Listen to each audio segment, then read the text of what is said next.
Buenas tardes, Miguel Ángel. Buenas tardes todos y bienvenidos a esta charla especial que hemos preparado en Nueva Acrópolis, Málaga, en la que hemos unido la presentación de un libro y la charla, que es justamente uno de los temas que se trata en el libro que ha escrito Miguel Ángel en uno de sus últimos libros, Platón más cerca.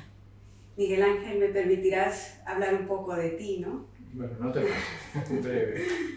Bueno, pues Miguel Ángel tiene un recorrido muy largo como filósofo, impartiendo clases, cursos y charlas, conferencias, no solo en Málaga, sino a nivel nacional.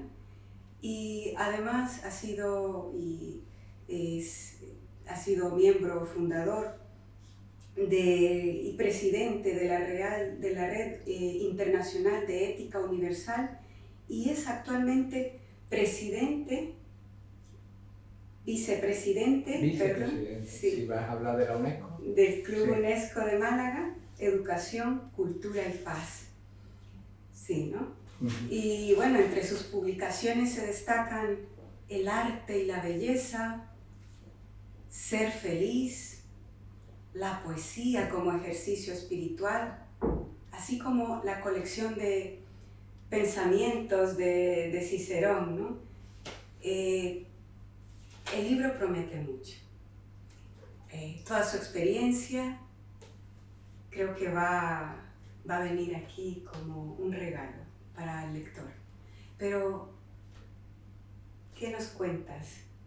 El libro habla solo, porque el libro es una recopilación con un criterio, con un sentido pedagógico de lo que es el pensamiento de Platón vivo.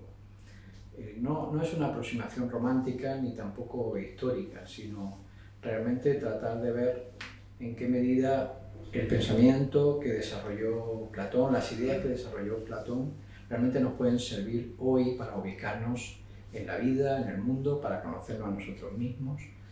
Esa es la invitación, y de hecho el que hayamos hecho este formato hoy, que primero muy brevemente pues, se produce esta presentación, que me va a permitir que añada una cosita que se me ha escapado. Que se te ha escapado y para mí es muy importante, sí. Porque has mencionado a la red de ética, al Club UNESCO y lo que más me siento orgulloso de haber podido, digamos, colaborar gran parte de mi vida y seguir haciéndolo es precisamente con la Escuela de Filosofía Nueva Acrópolis, que además su editorial es la que lo pone en circulación, porque recoge esta escuela de filosofía ese espíritu filosófico a la manera clásica, que es del que yo he bebido y gracias al cual creo que ha nacido este libro.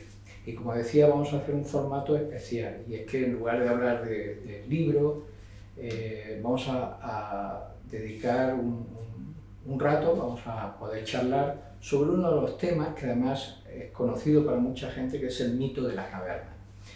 De manera que, durante unos minutos, no sé lo que tardaremos, pero yo voy a desarrollar algunos de los puntos que están en el libro, vamos a abordar ese mito que tan actual y tan útil nos es para poder entender el mundo en el que nos encontramos y, lo más importante, para poder asumir una postura ante nuestra propia vida y las circunstancias que vivimos. Y te agradezco que se le haya dado este formato, porque de paso pues será útil, nutritivo, espero.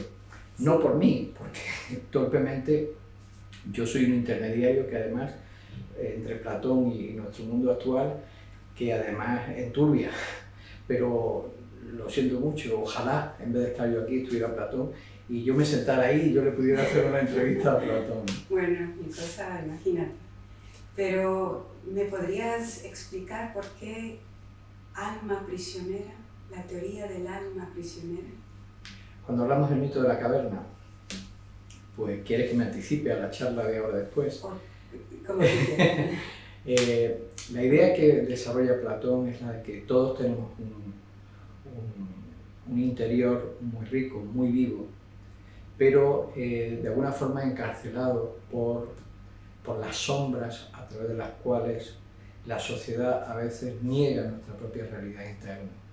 Y el oscurantismo, a veces la ignorancia, una deficiente educación recibida de forma social, colectiva, hace que ese instinto natural que el ser tiene, esa vocación natural hacia el bien, hacia la justicia, hacia la bondad, hacia la belleza, y de las cuales Platón habla mucho, se quede frenado por un mundo totalmente volcado sobre el consumo, estableciendo una cárcel para ese alma soñadora y de vocación celeste, y la aplasta contra una, digamos, mediocridad humana en la que nos vemos abocados a vivir nuestra peor versión, cuando lo bonito sería poder vivir nuestra mejor versión.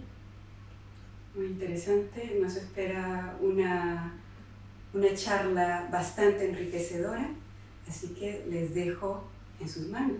Muchas gracias. Gracias a ti.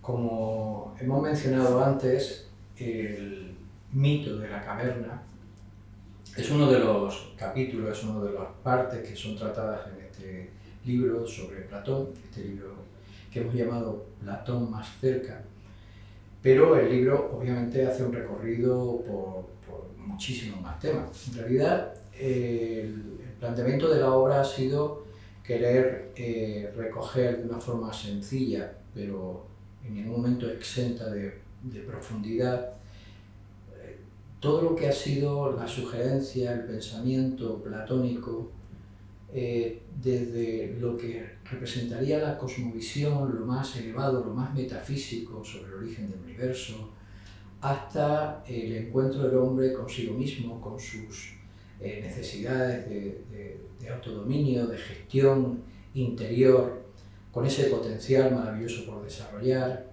y también recorriendo los grandes retos que para la convivencia humana plantea Platón, porque el ser humano es un ser social, y aunque muchas veces aspire a ser mejor, él mismo se encuentra con que necesariamente también es importante mejorar la sociedad. De ahí que haya un ámbito muy importante en Platón en torno a lo que es la vida en común. Bueno, el libro yo espero que les guste, pero lo que vamos a hacer hoy es eco de uno de los mitos más importantes de las enseñanzas de Platón y que gran cantidad de gente conoce. Y lo vamos a hacer abordándolo desde diferentes perspectivas. Porque los mitos, y no deja de ser curioso que en filosofía se hable de mitos, cuando se supone que la filosofía busca un conocimiento más racional, pero Platón une mitos con el logos, une el cuento, la leyenda, esa capacidad metafórica que tienen los mitos para ponernos ante experiencias, ante imágenes que nos van a sugerir muchas respuestas, representaciones internas para poder abordar un tema. Y de hecho este mito de la caverna, que ahora empezaremos a relatar, tiene esa riqueza de empezar a despertar en nosotros, sugerirnos gran cantidad de ideas, de enfoques. Muchos de los mitos que Platón desarrolla en sus obras y que casi con toda seguridad pues, explicó y se desarrollaron en las clases que él daba en la academia en Atenas, la academia que creó, esa escuela de filosofía. Muchos de estos mitos fueron extraídos de la cultura egipcia, ya sea de forma directa, pues es muy probable que Platón viajara a Egipto, lo cual no era de extrañar, porque era común el que se viajara en aquel tiempo, sobre todo aquellos que buscaban el conocimiento y la sabiduría, o a través de referencias. El mito de la caverna parece ser un mito muy, muy antiguo. Es precisamente este mito que aparece en el libro séptimo de la República, uno de los libros más más importantes de Platón, la historia de una representación del mundo muy singular. Lo que Platón nos propone es que nos imaginemos a la humanidad viviendo encadenada en el fondo de una caverna. Una caverna a la cual prácticamente no llega luz y donde los seres humanos permanecen atados, encadenados, mirando hacia un muro en el que se ven proyectadas unas sombras que son generadas por unos objetos iluminados por un fuego que está detrás de una pared, de un muro que no puede ver la gente. La gente solo ve las sombras y esas sombras son su realidad. Han nacido así, han nacido en esa posición, en esa postura y tomando por realidad pues aquello que para ellos es cotidiano, es normal y que todo el mundo acepta. Esta oscuridad en la que están sumergidos para ellos es la única realidad. Pero sugiere que imaginemos que alguno de estos personajes se plantee si existirán otras posibilidades e intente cambiar de postura, de mirar en alguna otra dirección, preguntándose si existe algo más. Y empieza a descubrir que efectivamente hay más realidad, hay más cosas dentro de ese habitáculo en el cual han vivido siempre, y empieza a descubrir esos objetos que producen las sombras, y no sin esfuerzo porque probablemente no esté acostumbrado a asumir posturas distintas y porque las cadenas le dificultan cambiar la posición, pues se vaya liberando de esas ataduras y consiga escalar para descubrir que hay un fuego que produce esos destellos que generan las sombras, pero que más allá de ese fuego se sigue viendo cada vez con más intensidad una claridad que corresponde a la entrada de la caverna o a la salida, que más va si entras o si sales, y empieza a escalar, no sin dificultad. No hay un camino trillado, no es fácil salir de allí, pero finalmente llegue a la entrada de esa caverna, donde la luz es cegadora. Posiblemente ese dolor que sufriría en sus ojos al sentirse cegado a muchos o a algunos, no a nuestro personaje, porque finalmente veremos que sale, les hagan volver, porque se sienten incómodos, no ven, prácticamente no pueden ver nada. Y bueno, nuestro personaje finalmente se habitúa incluso a su incertidumbre, a su miedo, sobrepone el valor y consigue salir y sale. Y al salir y empezar a habituarse, a ver, descubre todo un mundo realmente maravilloso, un mundo que no podía ni imaginarse que existe. Esa salida de la caverna representa un comprender el mundo en una mayor completura. Significa haber descubierto las cosas directamente a la luz del sol, fuente de toda luz y de toda vida. La historia sigue. Ahora después hablaremos de las diferentes interpretaciones que podemos dar a esta historia, pero la historia sigue.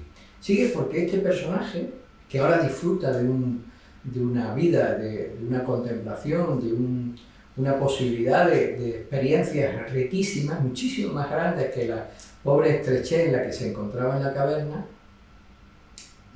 recuerda, piensa, que como él puede ser que haya otros seres. Y entonces siente que no puede guardarse ese secreto, eso que ha descubierto, y decide bajar de nuevo a la caverna para contar su hallazgo. Y pues la mayoría de la gente lo va a tomar por un loco, algunos como alguien peligroso que pone en riesgo pues la normalidad, lo que todos consideran como normal, que viene a romperle su comodidad, y muchos lo rechazan, sino directamente lo persiguen. Sobre todo aquellos que se aprovechan de la ignorancia y de la debilidad de la mayoría. Bueno, este mito que hemos visto tiene como dos fases, la salida y el regreso.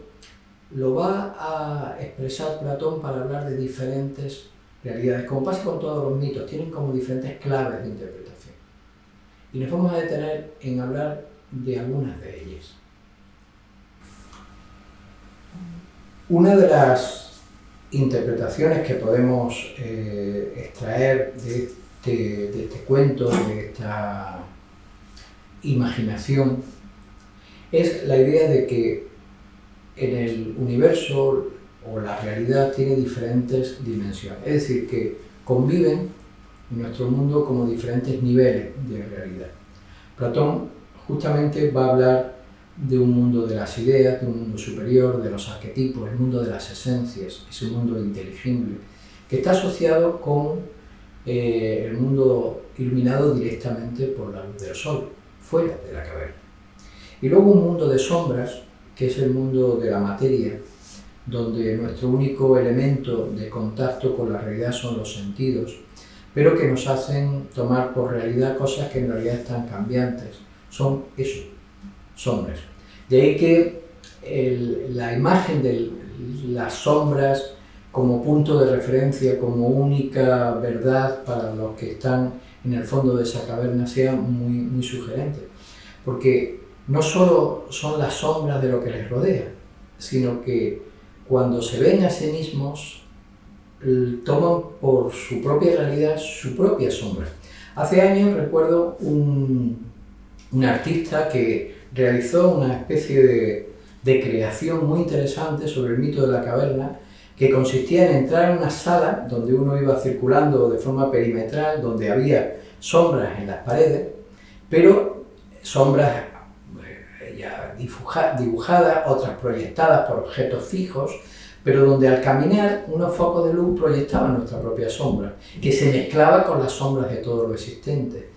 Esta idea de que el ser humano no solo se queda con lo superficial de las cosas y vive en ese nivel de realidad meramente material o circunstancial, sino que de sí mismo también expresa o se identifica únicamente con su sombra, con su aspecto más superficial, justamente para diferenciarlo de esa otra realidad mucho más profunda, más sutil, más celeste, que para Platón es causa del mundo terrestre, del mundo inferior.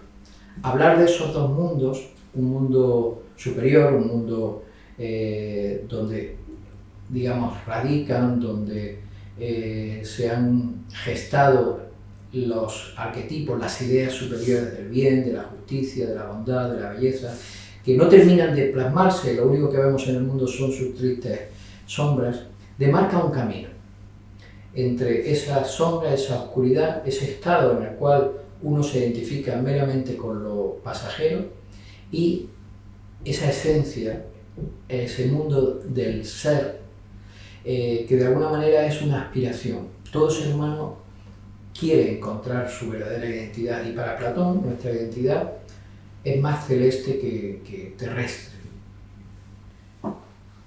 Y en este planteamiento, si el ser humano es un ser cuya naturaleza pertenece al mundo celeste, ¿qué hace en la caverna? Platón dirá que el alma ha caído en la materia y de alguna manera lucha por recordar cuál es su origen celeste. Y el esfuerzo de superación, de aprendizaje, el esfuerzo existencial del ser humano es precisamente hacer que le resurjan las alas del alma que de alguna manera perdió cuando, cayendo en el mundo de la materia, se acabaron quebrando y convirtiendo en muñones. Alas que de alguna forma se conmueven cuando se pone en presencia de algo que forma parte de su patria celeste.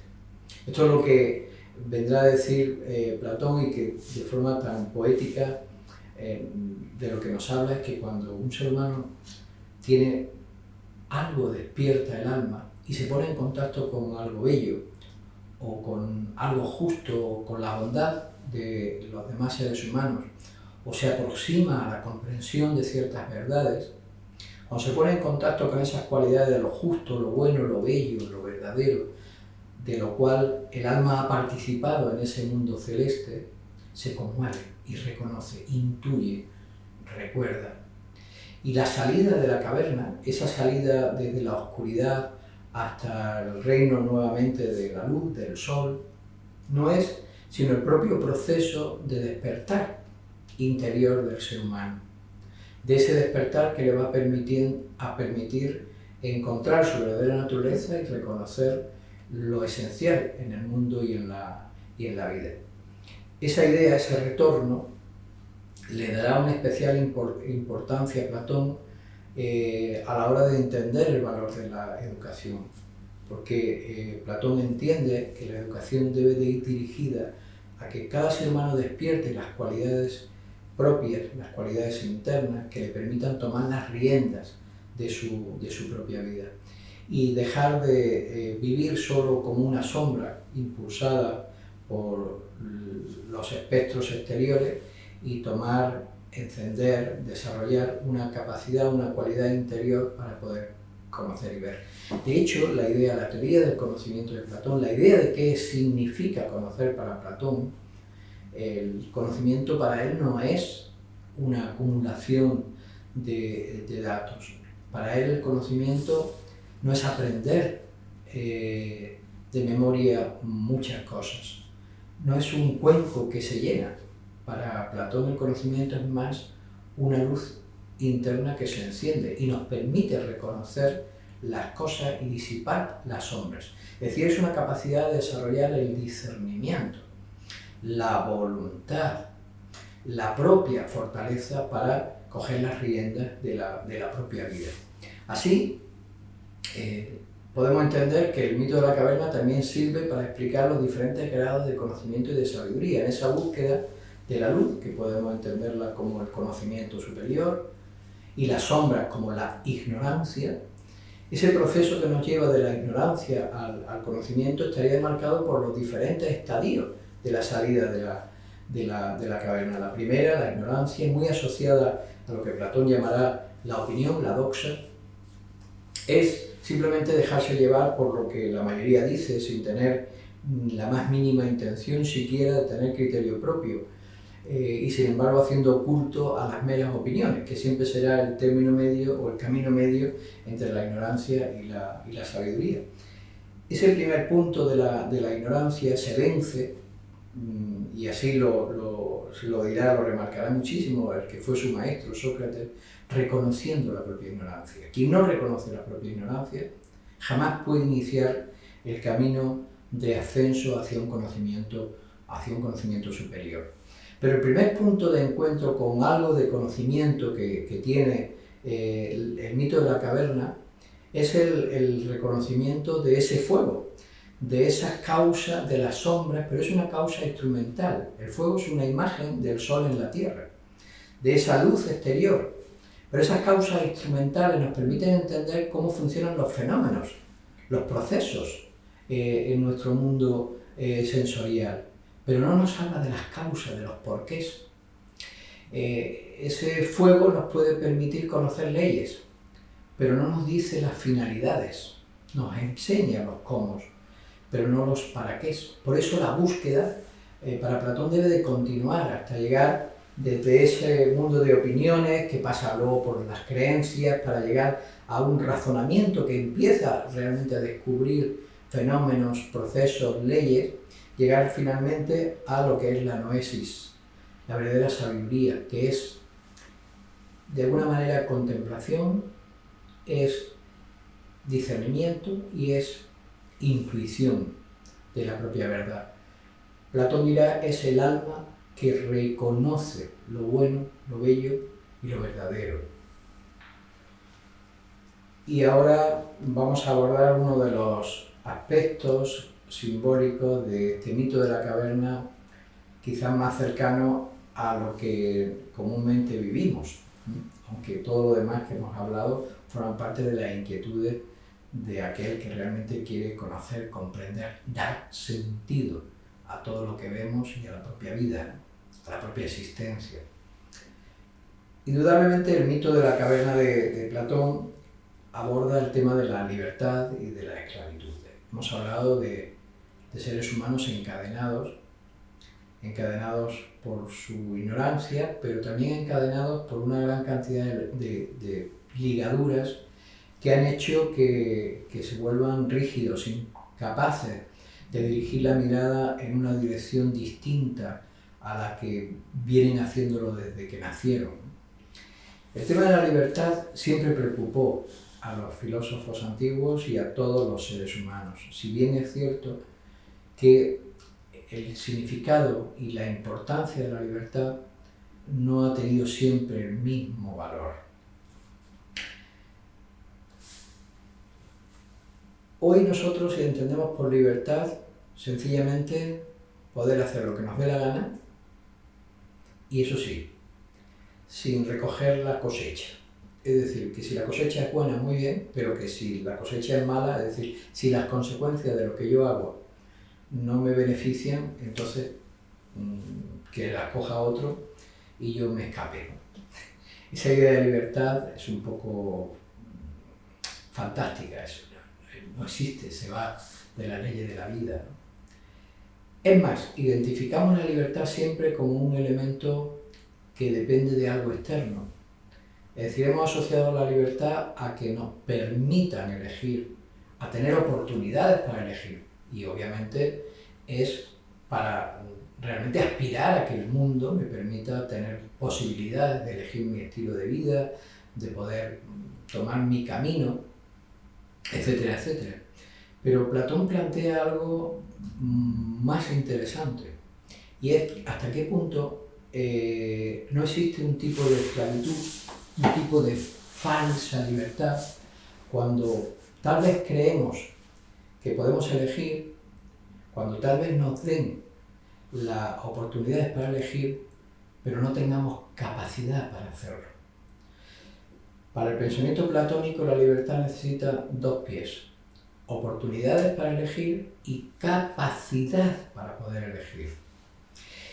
Y si nos apuramos, le da mucha más importancia al desarrollo de la propia capacidad para elegir, la libertad interior, que da, entre otras cosas, pues el discernimiento, la inteligencia, la sabiduría, la voluntad, el liberarnos de la esclavitud a la que nos someten nuestras propias miedos, nuestras propias pasiones, por ejemplo, frente a la esclavitud exterior, que si bien hay que luchar contra ella, la única forma de hacerlo es desde una libertad interior.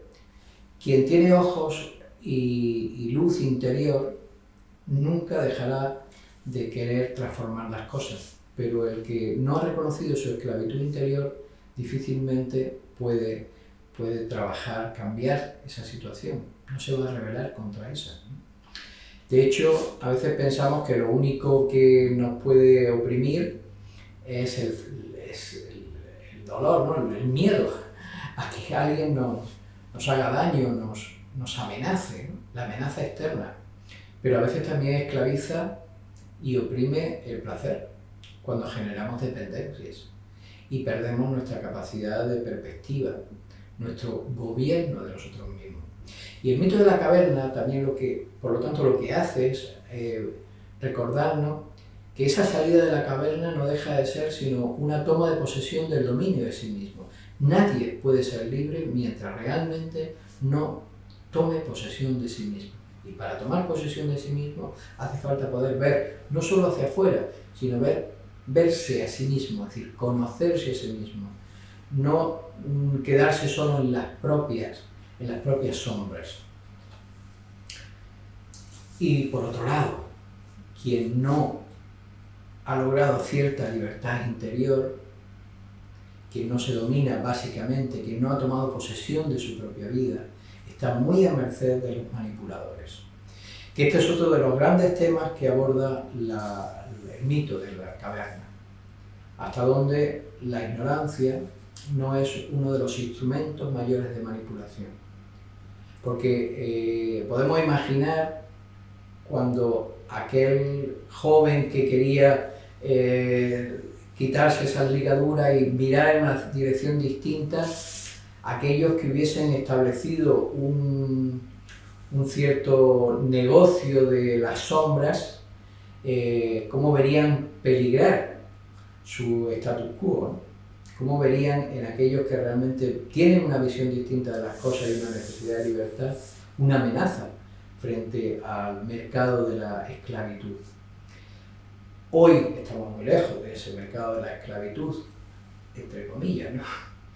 Pero la ignorancia sigue siendo una moneda para esclavizar muy fuerte, hasta el punto de que nos podríamos preguntar si la sociedad de consumo tan tremendamente materialista que ha aplastado las alas del alma del ser humano en nuestro siglo XX y XXI no tiene intereses reales en que la ignorancia siga siendo el peso, la losa, la cadena y la venda que mantenga a muchísima gente a merced de esos dedos manipuladores de las sociedades de masas.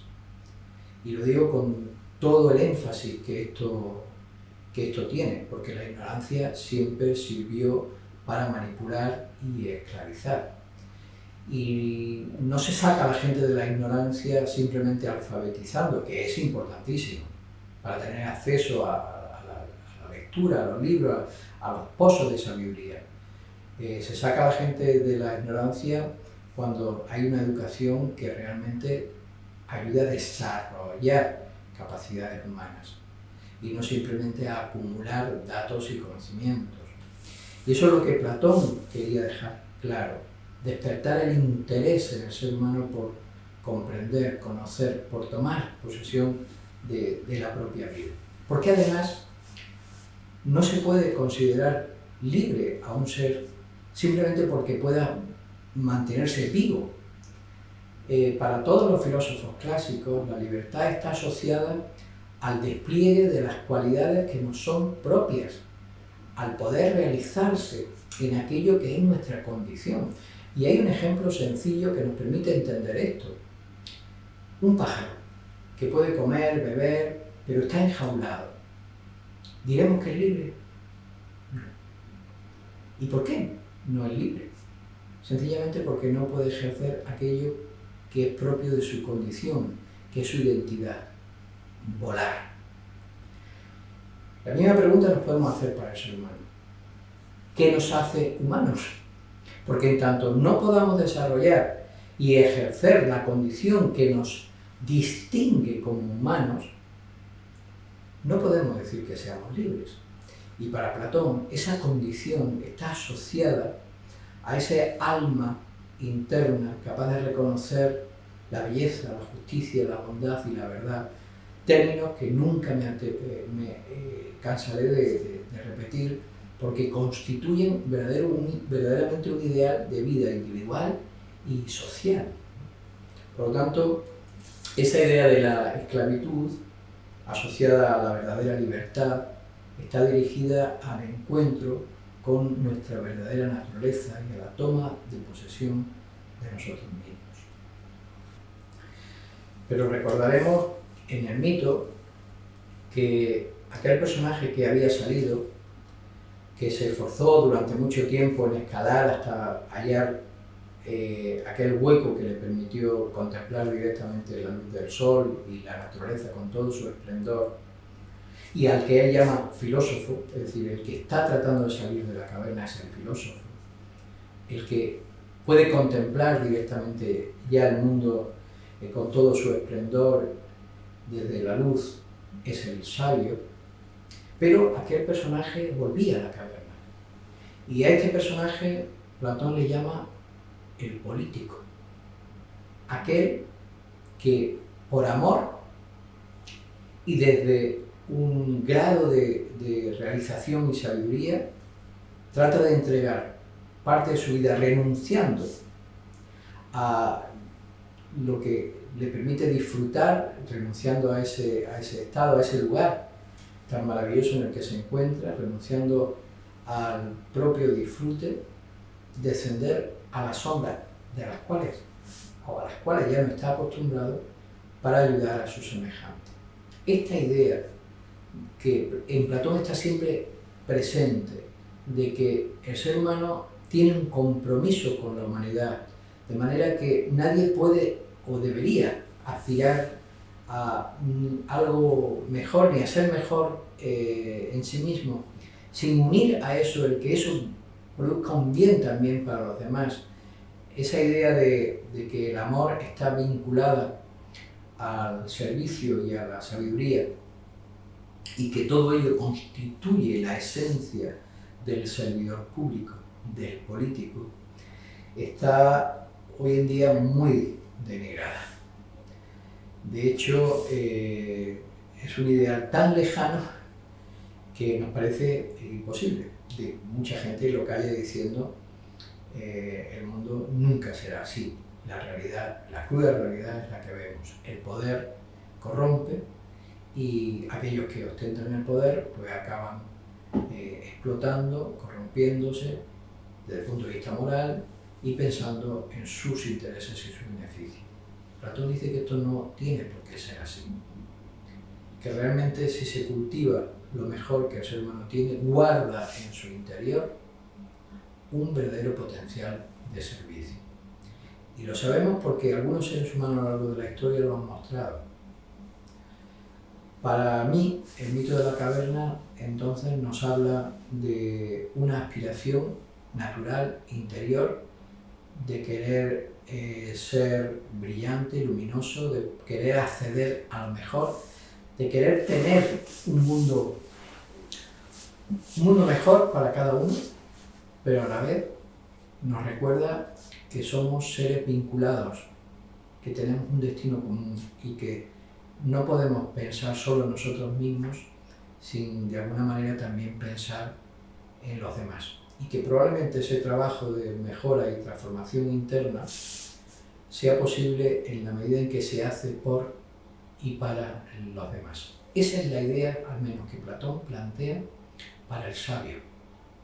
La mayor dignidad, la mayor sabiduría consiste justamente en esa entrega de amor y de generosidad desde una comprensión, un desarrollo, una realización interna que le permite transmitir una experiencia y dar herramientas para que otros lo hagan. Yo particularmente creo que Platón fue un maestro, un gran maestro, que con su vida, porque su vida fue un ejemplo de lo que enseñaba, y con sus enseñanzas, porque siguen estando vivas y siendo inspiradoras, propició un cambio muy a largo plazo, pero un verdadero cambio para la humanidad, un ideal para la humanidad. De manera que dejara de ser una humanidad sufriente, vuelta solo en sombras, para ser una humanidad verdaderamente libre, porque hubiese encontrado las fuentes internas de su verdadera realización como humanos. De todo esto nos habla el mito de la caverna, de todo esto nos habla Platón. Al final del libro y también en su contraportada extraigo casi una síntesis de lo que en realidad todo el libro es una excusa. Y es la que se puede resumir en ese fragmento con el que cierro el libro, que dice: el ideal platónico que trato de reflejar aquí es el ideal de la unidad, que nos inspira a un modelo de realización humana que consiste en buscar la verdad, hacer el bien, promover la justicia y crear belleza. Espero que lo disfruten y cuando menos vayan a las fuentes, a los mismos diálogos de Platón, que tienen mucho que enseñarnos después de más de 2000 años y posiblemente lo que queda. Muchas gracias. Muchísimas gracias, Miguel Ángel, por esta charla.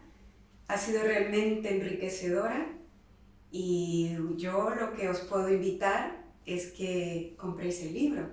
Si estáis interesados, podéis adquirirlo directamente desde Amazon. Tenéis la versión online, digital y papel. Así que, bueno, a leerlo. Muchas gracias. Gracias a ti. Hasta luego.